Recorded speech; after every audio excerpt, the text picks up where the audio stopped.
Mike Canton is a longtime Squirrel Hill resident and retired mechanical engineer. Although his expertise is wide-reaching, Mike is perhaps best known as the host of WYEP's Soul Show, which features both legends and unappreciated heroes of the soul and blues genres. Born in the U.S. Virgin Islands, Mike moved to New York City where he first began his study of radio production, though he would not work in the field for many years. He earned his Bachelor's of Science from Brown University in Rhode Island and his Master's in Mechanical Engineering from Carnegie Mellon University. After spending almost 3 decades with Westinghouse Electric, Mike returned to his first passion, music and media. Mike now records and produces his program from his home studio. Everyone, please welcome Mr. Mike Canton. Hello. Hi. So let's talk about journalism for a second. I know where that article came from because of the mistakes in it. I was born in New York and I grew up in the Virgin Islands. The journalist did not listen to me. She also did not listen to the recording that I sent her of our conversation. So my apologies. But there's no way that you would know that. But always check and double check. And maybe even let the person read what you wrote about them. That's just a lesson learned. I never wanted to hurt her feelings, but I told myself I was going to call her a year later and tell her what she did wrong, because that could come to bite her when it's far more important than Mike Canton. Okay. So anyway, all right. So I decided that I was going to tell my story backward. I just wanted to do something a little bit different, and I thought maybe it'd keep you a little bit more interested. So we're going to run the story in reverse, and you can stop me at any point if you have any questions. In fact, you can, this would normally be the second to last slide, so I'd be saying thank you. Do you have any questions? Does anybody have any yet? In reverse, like how they do like in movies? Well, I just did the slideshow. I just turned it upside down and ended my introductions at the other end. But I thought I'd just go backward through my life and see if you like this. So, well, there was the first question. Any others? All right, let's go. So right now, I am the host and producer of The Soul Show, which is a long-standing program on a local station called WYEP, which is heading toward 50 years old. So it's one of the oldest shows at the station. Now, the other part of this is in the last few years, I decided that what I was doing was probably worthwhile in the bigger world. So I found a way to get my show syndicated. So it is loaded. Another show just like it is loaded to a satellite, and it's sent out to stations around the country. Right now, there are 4. My goal is to have 10 by the end of this year. And it's kind of fun. One's in Rhode Island, one's in the Virgin Islands, one is in Alaska, and the other one is Pittsburgh. Okay. And the other thing that I do a little bit is some voice acting in the Pittsburgh area. Voice acting is like the person you hear in the background when you don't really see them. It might be in an ad, all the ads on TV where even if somebody's talking and you see them, it might be another voice doing it. I do a little bit of that around Pittsburgh. Okay. All right. So all that to say, this is how I turned my hobbies and my interests as a teenager into things in my life. Okay. And it's been a pretty long life, especially compared to yours. But you may look back one day and remember this and think about what you did over those years. So one of the things that I did was that I know electronics pretty well, and I'll tell you that as we go backward through the story. But because I know how to play around with things, computers and stuff, I was able to build a studio that you can see part of back here. A lot of this is my old hi-fi gear, including that big one that's spinning right now that somebody gave to me a few years ago. I think he brought it back from Asia when he was in the service. So an old reel-to-reel is a really cool thing, and I was so glad to have that. But I also have an old cassette recorder. I got a Mac, but a lot of my gear is like the same old gear that I've had for many years. Some of it goes back to my college years. Okay, so Mr. Mike, I'm sorry to interrupt. We actually already have a couple questions in the chat. Do you oh, want? great, yeah, Cool. okay. Tell me. Nikoye Yes. Is asking, what is your most famous ad or commercial that you've ever done? Probably one for Pitt that's on their website. It wasn't on television, but I think it stays there all the time, and it talks about their zero energy, zero, what do we call it, carbon neutral emissions plan for the future. Cool. I don't know if it's the biggest one. It's the one I'm most proud of, though, because it's important stuff. Yeah. Thank you. Michael asked, what is the toughest part about being a producer?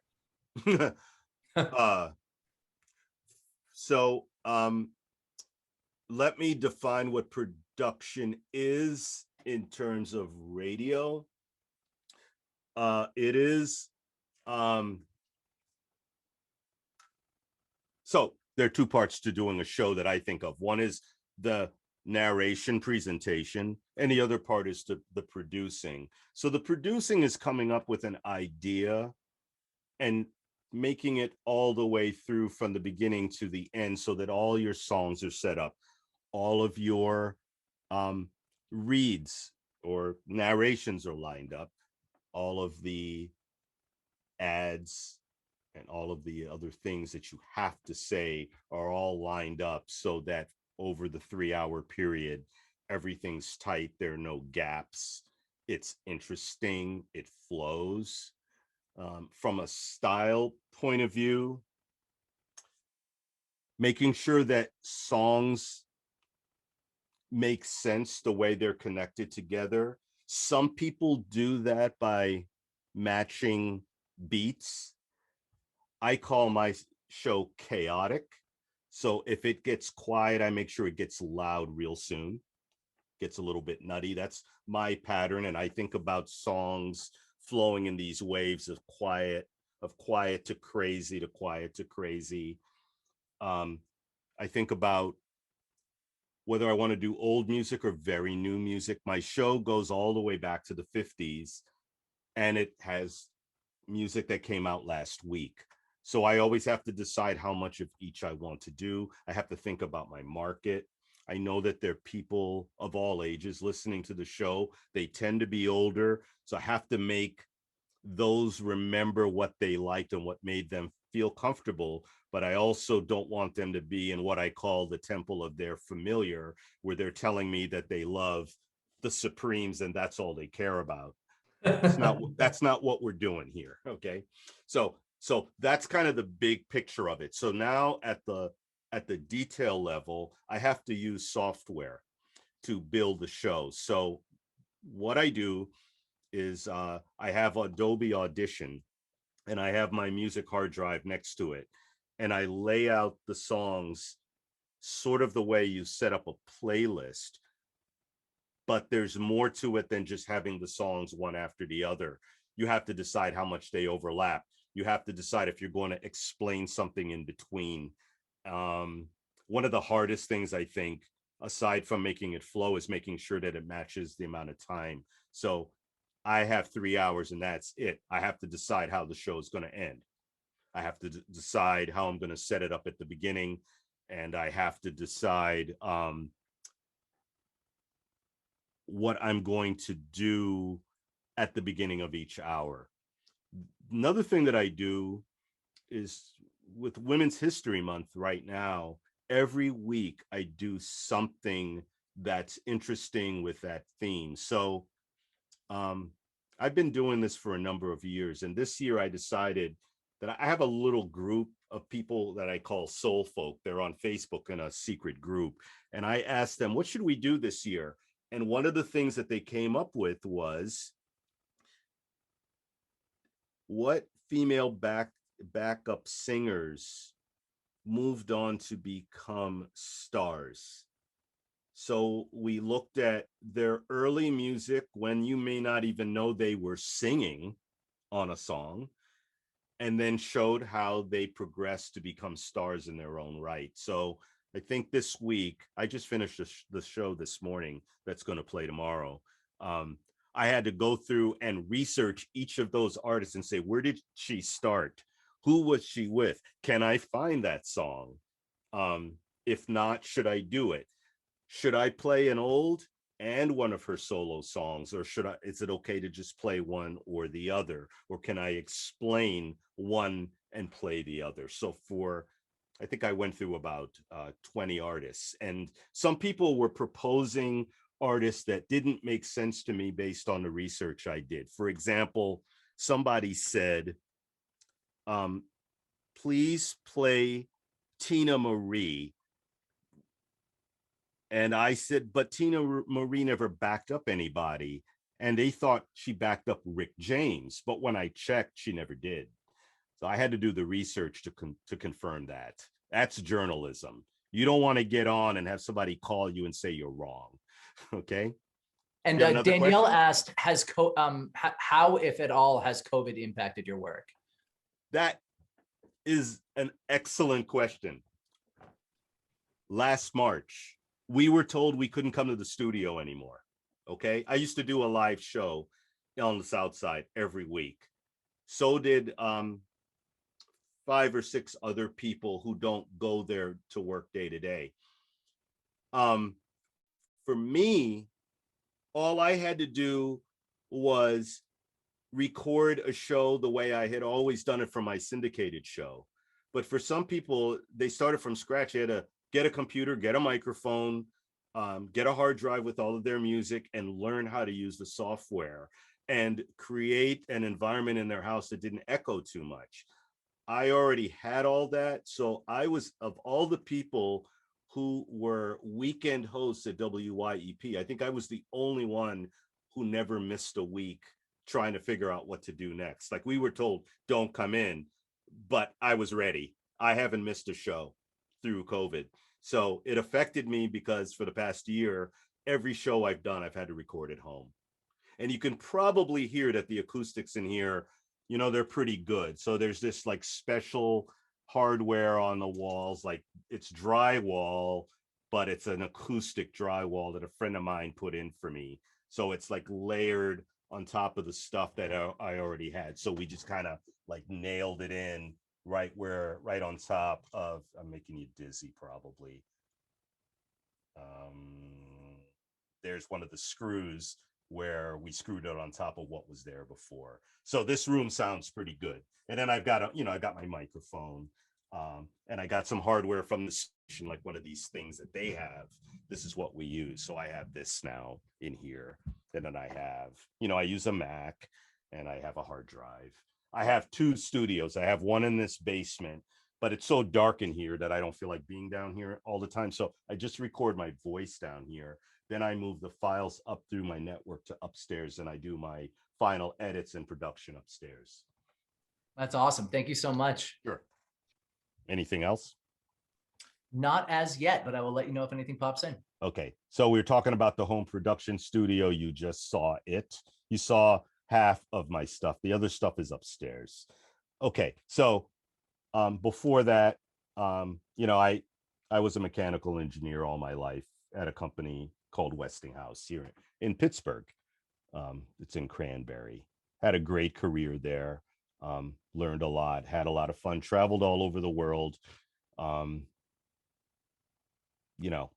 It was home, and I have a lot of friends there. We all grew up together in that place. I was there for 35 years. But before that, well, not before, but in the middle of my career, I got this crazy opportunity to co-host a radio show. Well, that doesn't really make any sense, right? Because you don't even know at this point that I was interested in doing that, really. I mean, but I was, and as I back up, you'll understand what happened. So let me just cheat and look at the next slide. Okay, I'm going to stay here for a second. So I decided I wanted to do radio. I had my eyes on WYEP because I knew that they would let people come in and learn. You didn't have to be a pro all your life. But that's all I knew. So I figured what I would do is I'd start showing up at events. They use a lot of volunteers. So I started going to their fundraising events and serving, food. And I met a dude there and he said, "Hey, why don't you come down to the station?" Because we were doing it at the Pittsburgh Center for the Arts. And I said, "Why would I come to the station? I mean, isn't this where we do these fundraisers?" He says, "Yeah, but just come down and meet the hosts." And I said, "Okay."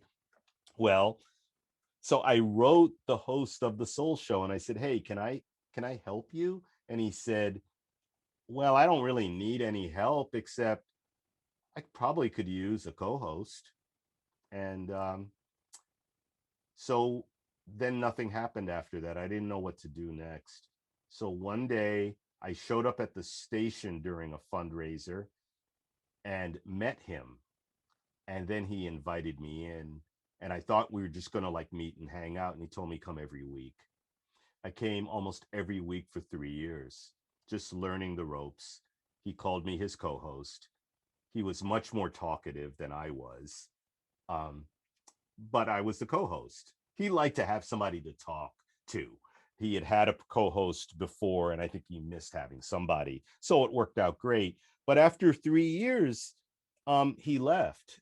He had been there for a decade, and then he just left suddenly. And I think in a way he wanted to have somebody he could trust to take over. So I took over. I took over 10 years ago. And so that's what I've been doing. Now I'm the host. I'm by myself. Okay. So I'm going to back up a little bit more. When I was in college, a lot of people want to get cars, but I liked hi-fi gear. I like sound electronics, like the stuff on the wall. Well, obviously, liking that stuff is what helped me do what I do today because I can put stuff together now. And so that's why I threw in this slide. And before that, while I was in college, I got my radio broadcast license. But the interesting thing is I never used it because I was so busy in engineering school that I just decided that I didn't need that distraction. So I didn't do it. So many years later, when I was ready to do radio, they didn't even need a license anymore. But, I had always kept it in my file cabinet. I've got it. So I was ready if I ever needed it. So before that, in high school, I signed up for a radio broadcasting class. We used to have these little enrichment classes in the afternoon. And I picked radio. I don't remember why. I think it's because I thought it was cool and you could play with equipment. But my cousin had done radio for a while and I used to go to the studio and I thought that was fun. So I signed up for this class. And so then when I went to college, I got my license. And before that, my first gear was my parents gave me a small tape recorder in junior high school. And my dad also had a reel-to-reel machine like the one that's spinning back there. So he didn't use it much. So I used to use the two of them to make my own mixtapes. And that was fun. So I was learning how to, I guess, produce when I was in 8th grade.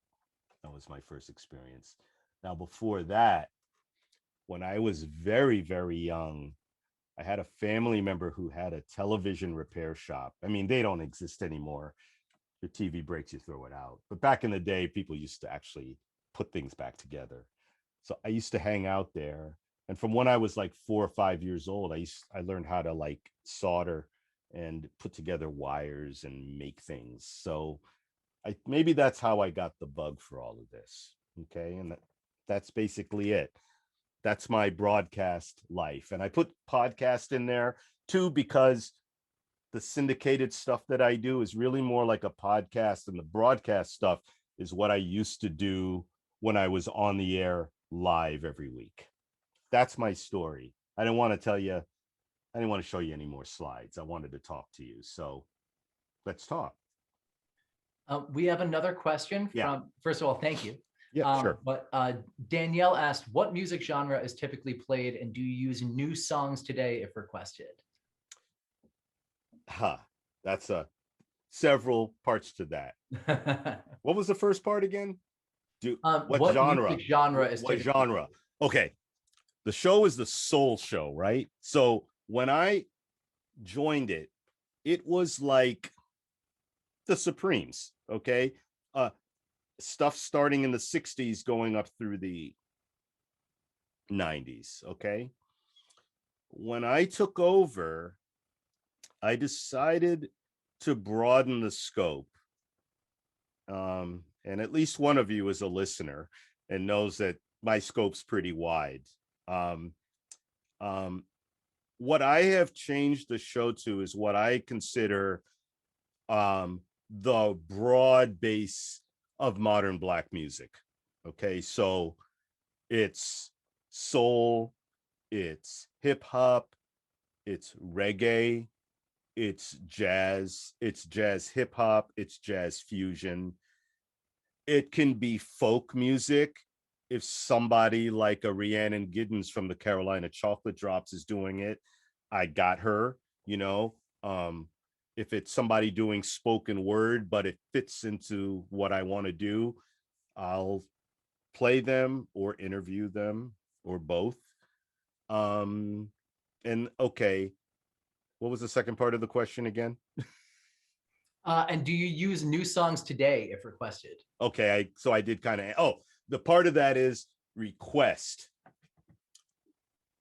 Requests don't come very easily anymore because I'm not in the studio.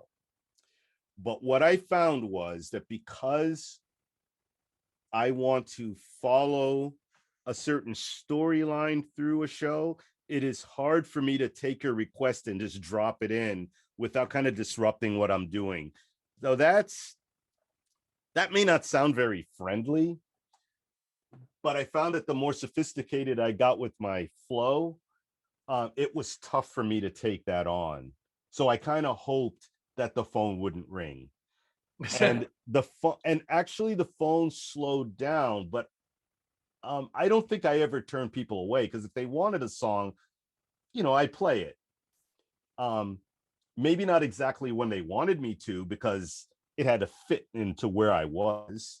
But what I found was that as they stopped asking for requests, I think it was because I was getting them interested in things they didn't know about.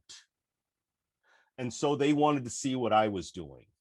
And what's ended up happening is I've had people kind of call me the professor, because they want to learn about what I'm doing. They want to understand how I'm connecting the dots between what I play.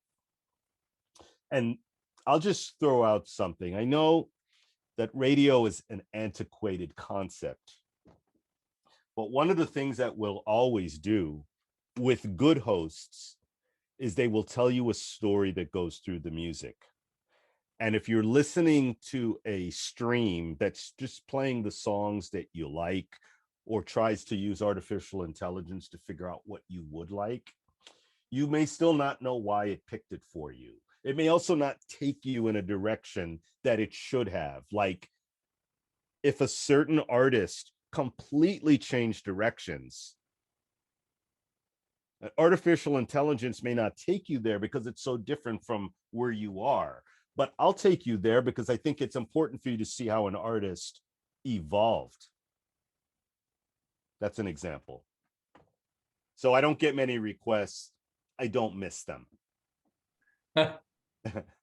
Thank you. Mm-hmm. Yeah, and that one of the things that I've experienced too is that people are on Spotify and Apple Music so much that they'll listen to one song by an artist, and they'll listen to another song maybe from another album, or they'll have an album on shuffle. I'm like, no, like that is a freestanding piece of work on itself. That album, listen to it all the way through. So do you find that I mean, that I kind of got a great my story answer to your question. I always got a great story. Okay, so you're talking about flow of an album, right?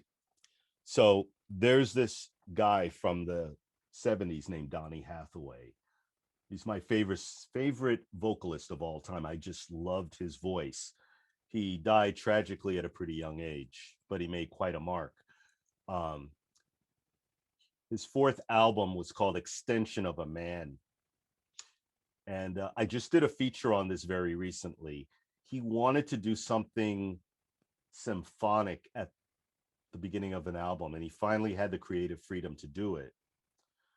So he did this symphony thing, and then he broke into a pretty standard R&B song, but it was standard in the way it sounded, but it was an anthem for Black liberation. It's Someday We'll All Be Free is the name of the song. So I think it's one of the most beautiful beginnings of an album in R&B history and soul history. So 40 years later, there's a hip hop band in Philadelphia named Ill Dutes. And I got their album, and it started off with a symphony. And then it broke into a hip hop song, which is what they do. But I saw the analogy. And so I wrote them and I said, you did what Donny Hathaway did 40 years ago. And they said, we know, we heard it. So they understood flow. And it was crazy that I knew what they had done, but I could hear it. Yeah. That's awesome. Thank you. Sure. Another question we got, how has music changed during the time that you've been working with it? I mean, lots of answers. Not much in the time I've been working, but over my lifetime, I have a much bigger story to tell. So, okay, let's start in the 60s. A lot of instruments. 70s, more electronic instruments, but still traditional instruments. 80s, much more electronic replacement of regular instruments. 90s, got a little more, I would call, organic again. And beyond, I think we're starting to see more instruments coming back. And in the context of hip hop, one of the most interesting things that I've seen is people blending jazz with hip hop. This is what I see today, and it really interests me. Anytime something like that comes out, I want to hear it. And one reason is it touches my buttons. I didn't grow up with hip hop, but that doesn't mean anything. You don't grow up with everything, but you still might want some buttons touched that you always knew. And so having the instrumental backdrop behind it really works for me rather than having beats. Does it make sense?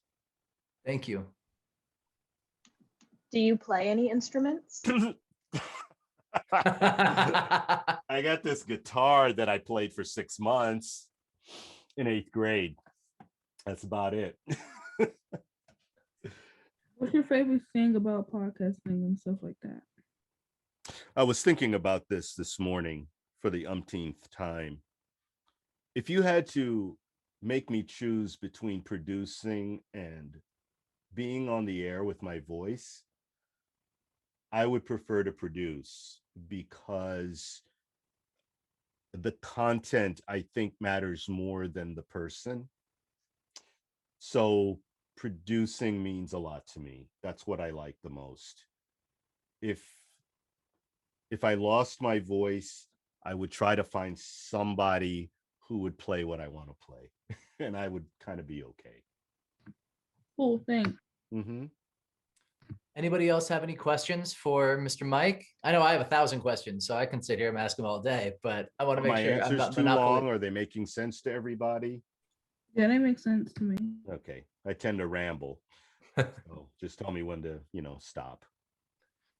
One thing that I'm interested in asking, Yes. and less selfishly than some of my other questions, perhaps, but one thing that we always try to drill with the students that we work with, our CEOs, is flexibility and being able to pivot and move. Yeah. What was it like for you to, not necessarily switch careers, but to switch industries? And, what was that like for you? What was your experience like? What were the benefits and detriments to it? Um, I came through a very regimented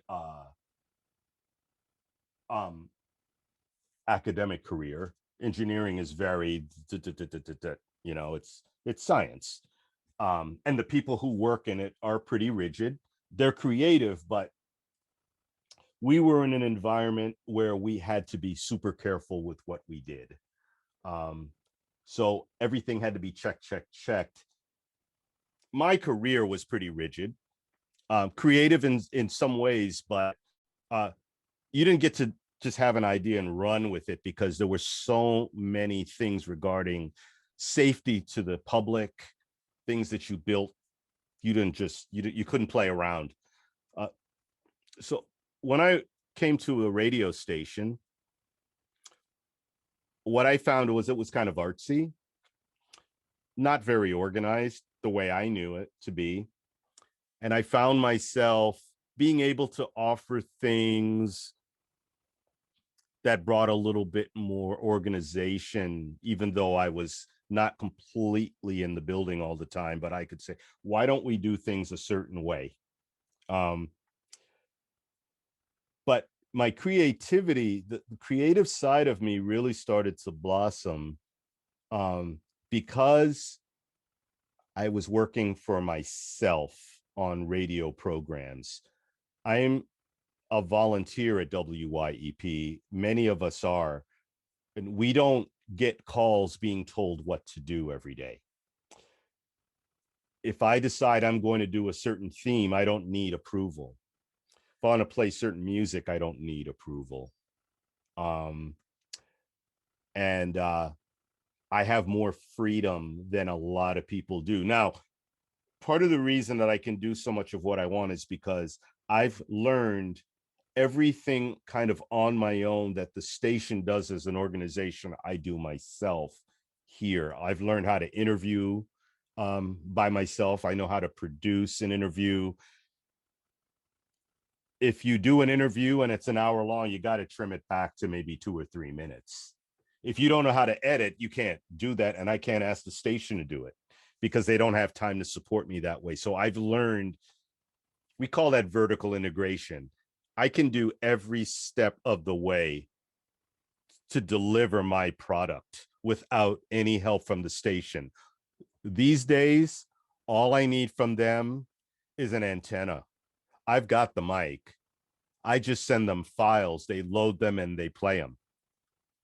When I was live, I used their microphone, but I brought my own music. I pretty much do my own thing. So I was able to pivot pretty well. I was able to bring the creative side of me out with a lot of freedom. That's just been liberating for me. Awesome. Thank you. Another question from Michael. Were you ever interested in sports media or just music? Just music. Because music was a real love for me. I guess I never did really say that. Like I didn't just look for radio to see what I could do. I wanted to play music. I've always loved music. And it's a strange thing, but I remember when I was 3 or 4 years old, listening to music and saying, wow, that's good. And I look back at some of the stuff that I remember liking, and it was pretty good stuff. Like I feel like I was developing a good taste for music at a very young age. It turned out my father was really into music. My mom, not so much, but I think I might have gotten that gene from dad. Thank you. But that's not discounting anything else. But I will tell you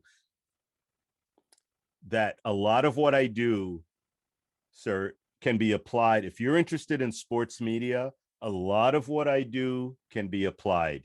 These days, if you want to do your own podcast, you have to learn to do a lot of the things that I do.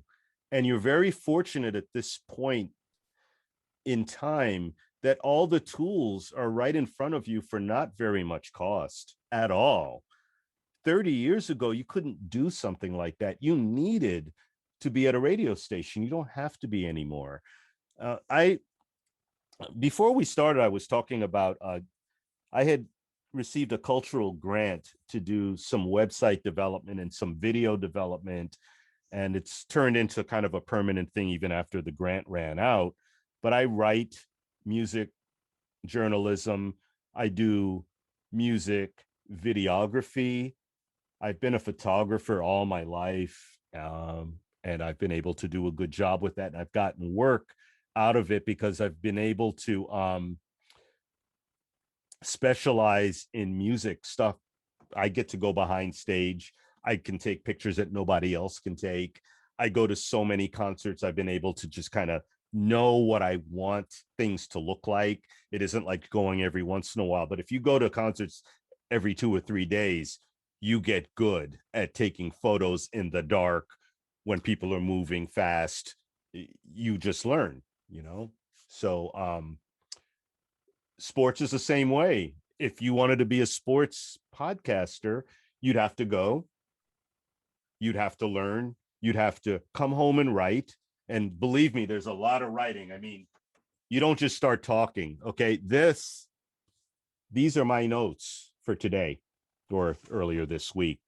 My list of songs, but that's all my scribble. Those are all the things that I want to talk about on the air. So I'll say, welcome. We have new music from Hime and Sam Crenshaw, a fusion from Larry Coryell, Bunny Wailer Roots, band-based hip hop from Pitch Black Brass Band, classic Abby Lincoln. Welcome to the show. Have a great time today. If you don't have notes, you get up there. Oh yeah, we're gonna listen to Abby Lincoln. You got to sound tight. You want to be tight, okay? You want to separate yourself from the crowd. You like to think you're spontaneous, but everybody in the station who taught me said you write your notes. If you're good enough to depart from your notes, that's fine, but you better have something to come back to. I mean, even politicians who can wing it. So every time you look around, they're looking down. There's some things they got to remember to say. Be ready. Okay, it's your turn. Awesome. Thank you. Mm-hmm. Fresh question from Rebrea. Do you listen to today's hip hop artists? And if so, who? Ill Dutes is one of my favorites from today. I think I rated them as like my top album 2 years ago. But I'll tell you one thing that I said in 2019 when I was doing my top albums of the year. I called 2019 the year of the female hip hop artist, because there were some people who were coming out that were really special. One of my favorites is Havia Mighty. I'm not sure, but I think she's out of Australia. The lyrics are heavy. And these young women are talking about their lives of kind of being run over, talking about life things, not cool things, but social issues from the standpoint of women, which I find that was probably something long coming, Little Sims is another one who's awesome. I think Kendrick Lamar said a couple of years ago that she was the one to watch. Little Sims. I love those two examples. Thank you. Sure. Danielle asked, how did you get the confidence to speak on air? Did you get it by doing, or was it just easy from the beginning? It was not easy. And just to give you some, can you hear me while I'm turned away? Are you good? Yes, thank you. Okay. So I'll be honest with you. It took me, I've been on the air for 15 years. I think it took me 8 years before my pulse didn't go up when I turned on the mic live in the studio. It took me that many years for me not to get a little nervous every time I got on the air. Now I just flip the mic on and go. Part of that might be because I write better notes now, though. So I'm ready. The prep is good. But it wasn't easy for me. I've known other people who have been much better at it. And I mean, to this day, when I listen to myself, I'm my biggest critic. I really think I only got casual enough sounding 3 years ago. I think I felt stiffer back then. I think I'm getting to the point. I still think I think I'm still a little bit formal, but I think I was everybody else told me I sounded great, but I'm my biggest critic. I think it's taken me a lot of years to get comfortable. Standing in front of crowds is one thing that I have to do. I introduce bands at the Three Rivers Arts Festival and a lot of other big events. And I found that even when I'm looking at 5,000 people now, it doesn't bother me anymore because I know that on mic, I'm probably talking to 10,000. So face to face isn't hard anymore. I can get in front of a lot of people. But those first few years on the microphone were scary. Doesn't mean you don't do it, though. It is exhilarating. Awesome. Thank you so much. If you got an ego, it'll feed it. I'll tell you that.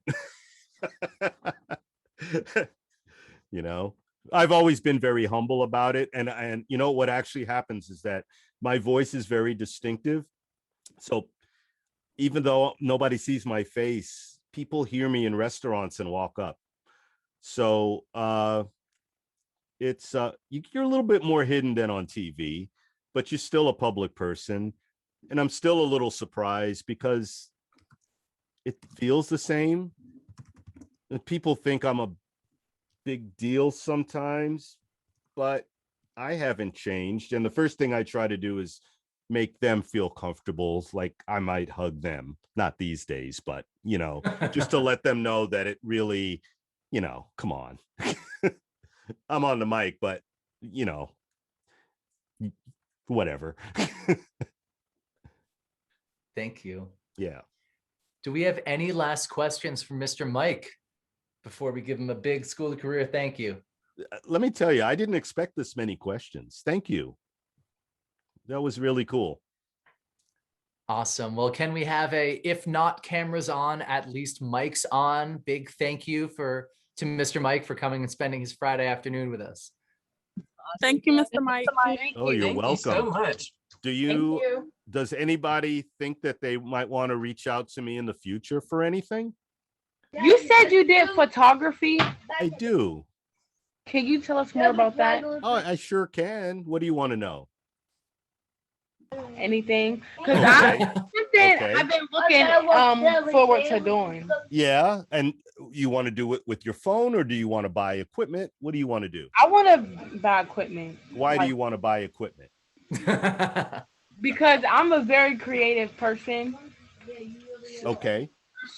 So let me start with, I see people with great equipment and awful pictures. I know. Me too. All right. So you are creative, therefore you're probably taking some beautiful pictures with your cell phone that some people with expensive equipment only wish they had the eye to do. So always focus on that eye, okay? And make sure that as you get your new equipment, you keep expanding your capabilities with the equipment that you get. A cell phone can only do so much, but it can do more than a lot of people could ever use. Especially today's cell phones are amazing with cameras. So I have a couple of, SLRs, a couple of Nikons, and my specialty used to be concert photography. But if you go to Soul Show Mike on Instagram, and then you use the hashtag SDP_SSM, that stands for Socially Distant Photography _Soul Show Mike. A year ago, I started going to places where nobody was, and I completely changed what I was shooting. And I took pictures of animals, trains, puddles, rain, furnaces, grass, doorknobs, rundown buildings in Braddock. And and it became my thing. And so that's what I've been doing for the past year until this comes back. But the thing is that I got pretty good at the new stuff. So it will always be part of me from now on. So what I would recommend with a camera, depending on how much money you want to spend, you could think about getting a used Nikon, like a used Nikon 3100. And you don't have to have big lenses. Just get a basic lens and start shooting. And look at a few lessons online, because one of the things that you'll find out is the cell phone always has automatic settings. Most cameras have automatic settings, but most pros don't use the automatic settings as much as you would at the beginning. There's a reason for manual controls, and it's important for you to learn how to use them to control the look of your pictures. So find some YouTube to walk you through the basics of using shutter speed, f-stop, to compose your pictures the way you want. The way that I learned was when I decided I wanted to start taking pictures. When I graduated from high school, I took all my graduation money and bought a small, nice camera. And then my parents had a friend who was a pro, and they hooked me up with him, and I just followed him around all summer. And it made a big difference for me. Then I taught my much younger brother, and I got him a camera, and he got the bug, and he started teaching himself. And he ended up becoming a scuba photographer and has been published in the top scuba magazine in the world. And I asked him, how'd you learn all that? And he said, you started me, Mike. So find somebody to walk you around. You find me if you want.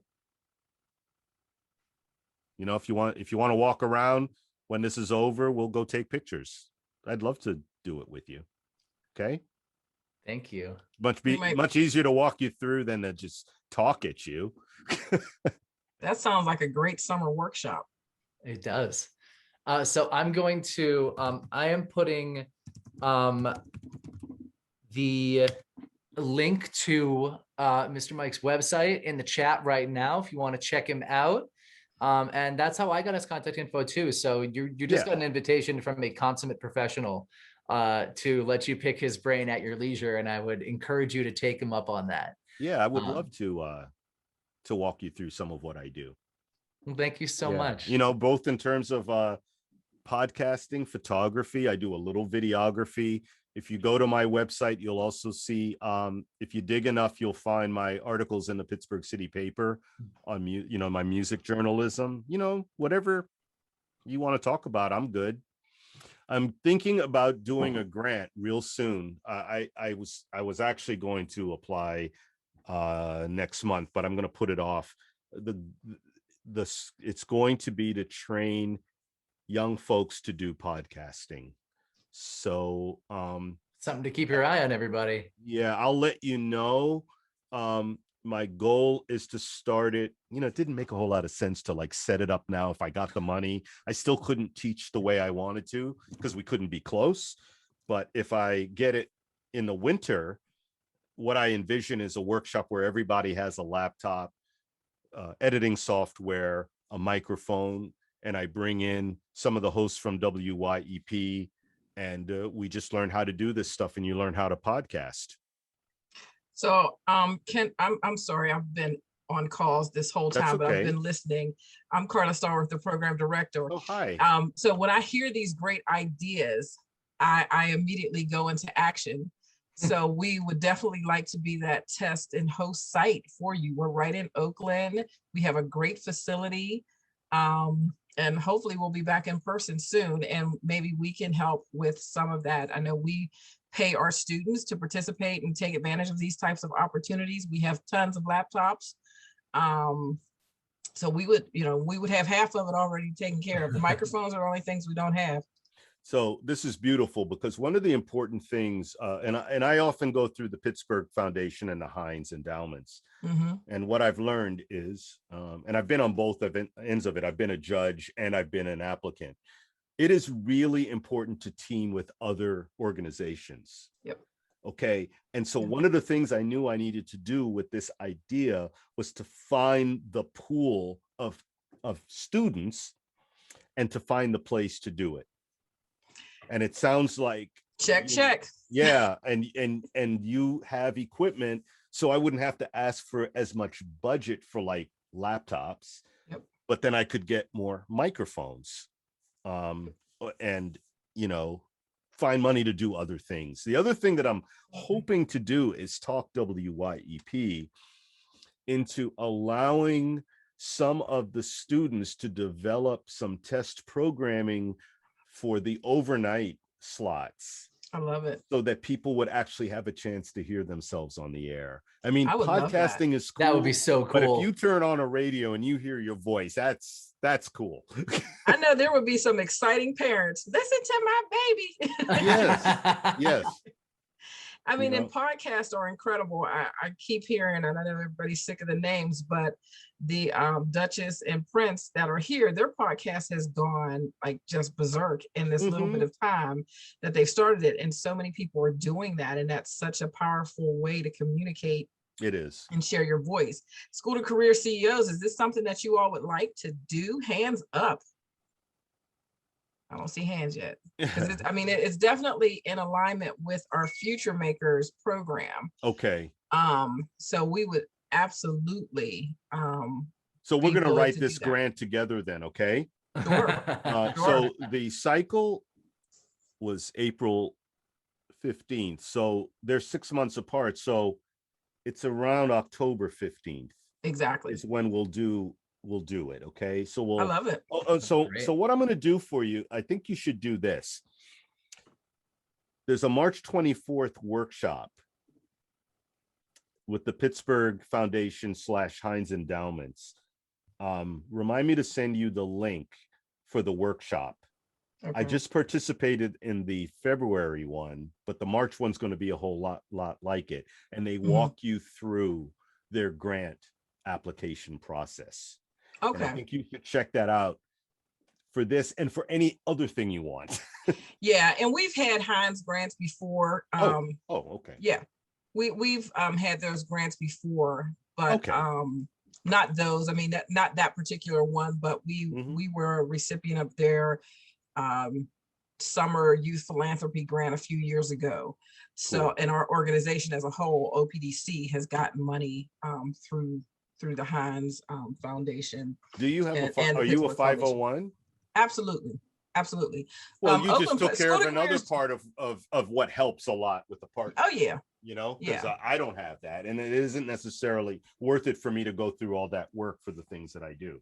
Right. It's easier for me to partner. Absolutely. Yeah. OPDC's been around. We've been around almost 40 years. School Career is 25 years old. So we're familiar with all of the agencies that offer that type of funding. Why don't you just tell me that you could tell me more about this than I just told you? Miss Carlin knows more about most things than anybody I've ever known.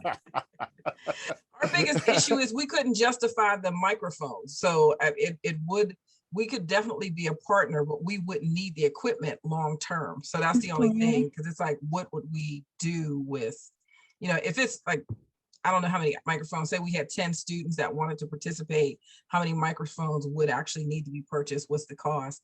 That type of thing. They're about $100 each. Yeah, we could. So that we're not talking about huge money here. I mean, we're talking about, this is $100 or one. Right.